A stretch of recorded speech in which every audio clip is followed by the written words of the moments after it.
Hello दोस्तों, मैं सुनील, मेरा यूट्यूब चैनल गाइडर सुनील में आप सभी का स्वागत है। आज हम बात करेंगे एनआईयूएस से जो डीएलएड कोर्स किए हुए हैं उनके बारे में। देखिए, जो एनआईयूएस का जो डिग्री है, सुप्रीम कोर्ट के द्वारा 18 माह की डिग्री बताते हुए इसको खारिज कर दिया गया है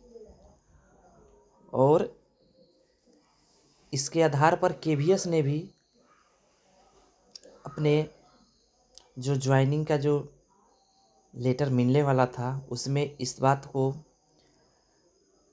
कहते हुए स्थगित कर दिया है कि सुप्रीम कोर्ट का ऑर्डर है कि एनआईयूएस से जो डीएलएड किए हैं वो मान्य नहीं है। और इसका असर बीपीएससी ट्री जो 2 आएगा उसमें भी देखने को मिलेगा कि बिहार सरकार के द्वारा इसको खारिज कर दिया जाएगा कि वो इसके मान्य नहीं है। जो फॉर्म भर दिए एग्ज़ाम दे भी देंगे, रिजल्ट आ भी जाएगा, लेकिन फाइनल ज्वाइनिंग उस सब का नहीं हो पाएगा, क्योंकि माननीय सुप्रीम कोर्ट का ऑर्डर है कि यह उसके समतुल्य नहीं है। तो अब जो समस्या है कि बीपीएससी ट्री 1 में जो बच्चे सिलेक्ट हुए हैं, क्या उसको समस्या हो सकता है एनआईयूएस से यदि वो किए हैं तो जहाँ तक सुप्रीम कोर्ट की मानना है और सुप्रीम कोर्ट जो ऑर्डर निकाले हैं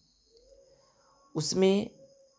ये क्लियर नहीं किए हैं कि जो बच्चे एनआईयूएस से डिग्री लेकर पहले से ज्वाइन किए हैं उसको सेवा से मुक्त किया जाए और अगली बहाली प्रक्रिया में इसको शामिल नहीं किया जाए। सुप्रीम कोर्ट सिर्फ एक क्लियर कट कर दिया है कि जो एनआईयूएस से 18 माह के डिग्री प्राप्त किए हैं वो 24 महीना के डीएलएड कोर्स के समतुल्य नहीं है। और 2010 का यह एनसीटी का जो गजट प्रकाशन हुआ था उसके हवाला देते हुए इसको क्लियर कट किया है। आप देख सकते हैं कि 2019-20 में जो 21 में जो वैकेंसी आई थी, छठा चरण टीचर बहाली का, उसमें एनआईयूएस को बाहर किया गया था। एनआईयूएस को फॉर्म भरने नहीं दिया गया था और NIUS candidate Patna high court में गए और पटना हाई कोर्ट के द्वारा इसको सही बताते हुए इसको बहाली प्रक्रिया में शामिल होने का निर्णय दिया और एनसीटी ने भी इसको स्वीकृति दी कि 18 माह का जो डीएलएड कोर्स है, जो एनआईयूएस से जो डीएलएड किए हुए हैं वह इसके मान्य है। और उसके बाद एनसीटी के गाइडलाइन आने के बाद एनआईयूएस के द्वारा फॉर्म भरा गया और वह उसमें सेलेक्ट हुए। लगभग 15,000 बच्चे छठा चरण में भी ज्वाइन किए और बीपीएससी ट्री जो 1 आया है इसमें आप 25 से 30,000 बच्चे जो है इसमें ज्वाइन किए हैं। तो आप इतनी बड़ी संख्या को यदि सरकार चाहेगा कि हम हटा दें सुप्रीम कोर्ट को हवाला देते हुए, तो यह कदापि संभव नहीं है, क्योंकि आप इसको इस बात से समझ सकते हैं कि 2011 में बिहार में टीचर बहाली आई थी तो उसमें अनट्रेंड टीचर को ही शामिल किया गया था और सरकार इस बात से इस बहाली प्रक्रिया को संपन्न कराया था कि बिहार में जो है प्रशिक्षण प्राप्त बच्चे नहीं हैं। और 2014 में उसकी बहाली प्रक्रिया पूर्ण भी हुई थी और वे जो है ज्वाइन किए थे और अभी नौकरी कर भी रहे हैं। तो जब सुप्रीम कोर्ट 2010 के एनसीटी को हवाला दे रहे हैं, उसके बावजूद 2011 से 14 में बिहार सरकार के द्वारा जो प्रशिक्षित नहीं है उसको टीचर में ज्वाइन कराया गया, तो यह मान सकते हैं जो बच्चे 28 नवंबर 2023 से पहले बीपीएससी या फिर छठा चरण से बहाल हो गए हैं और ज्वाइन कर लिए हैं, बहाल होने के बाद यदि 28 नवंबर तक जो ज्वाइन नहीं किए उसके लिए दिक्कत है,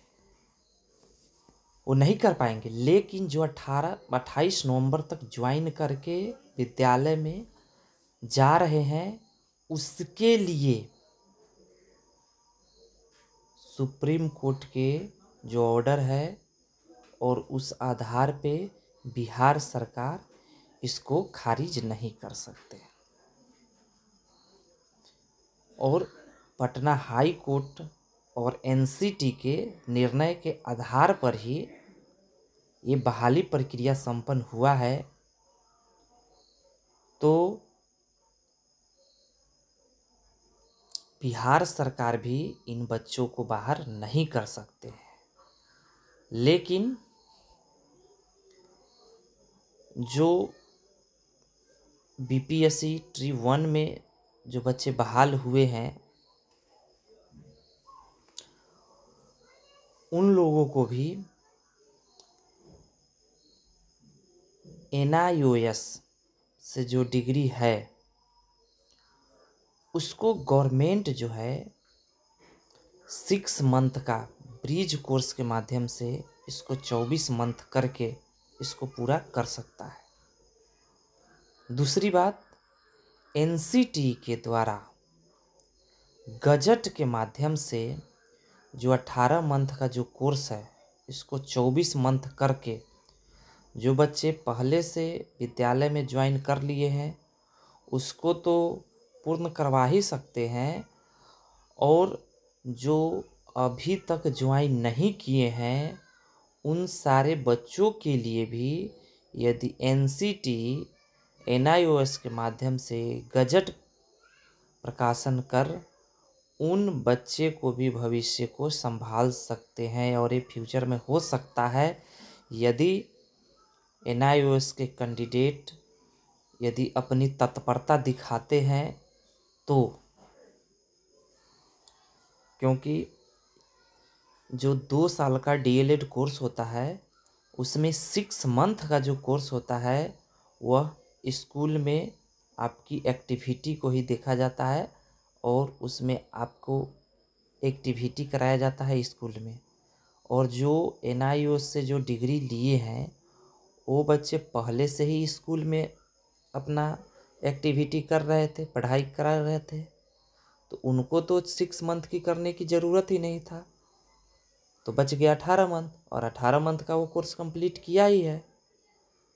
तो यदि रिव्यू पिटिशनर के माध्यम से यदि NIOS वाला कैंडिडेट इस चीज़ पे अपना ध्यान देते हैं तो जो बच्चे अभी तक सेलेक्ट नहीं हुए हैं वो भी आने वाले आगामी प्रतियोगिता परीक्षा में शामिल हो सकते हैं और इसका लाभ ले भी सकते हैं। और जो छठा चरण या BPSC ट्री 1 में ज्वाइन कर लिए हैं उनके लिए समस्या नहीं है। चलिए, यदि मेरा बात अच्छा लगा होगा तो मेरे चैनल को सब्सक्राइब कर ले, लाइक कर ले, और आगे भी इस तरह की जानकारी मिलता रहेगा। Thank you.